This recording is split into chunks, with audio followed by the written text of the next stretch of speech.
I'm not saying fill in the gaps, recite your achievement. It's not a replica of your CV. I want to hear you speak. I want you to articulate what you're about.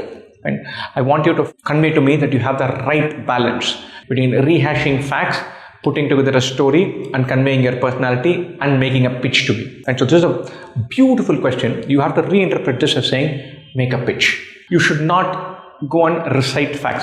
Hey, I'm Rajesh. I did my 10th standard in CBSE. I got 83.4 percentage. Then I was really interested in mathematics. Then I did my 11th and 12th also in CBSE. In my 12th standard, I got 92%. I was interested in physics and chemistry. So I prepared for my JEE. I know all this. I scan your CV for 14 seconds. I know all this. I don't want your numbers. I don't want your percentages. I don't want your data. I don't want your CGPA. I don't want the nitty-gritty details. I want you to find that right balance between covering your past, your story, showcasing your personality, and making a pitch.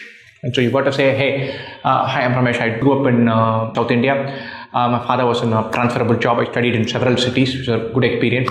Always been academically sound, did rather well. Like many South Indians, I did engineering, then worked in a tech company for 2 years. I realized that at some point of time, I want to do an MBA. Now would be the best time to do it. I'm fascinated by the idea of running a company and worrying about the commercial elements, not just the technical elements. I'm a big reader. I've read I did a count on this. I've probably read 100 books in the last 3 years, and I'm a big fan of sports.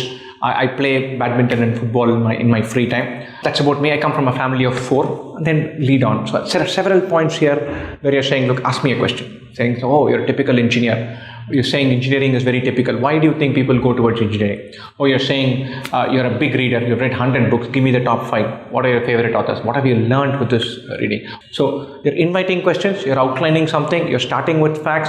You're making a pitch saying, look, this is who I want to do an MBA. You're showcasing your personality by saying, hey, I can be funny too, a little bit, not pushing the envelope too much. And trying to engage in conversations. And you need to tick all these boxes. It cannot be a recitation of facts. It cannot be, I have a dream speech.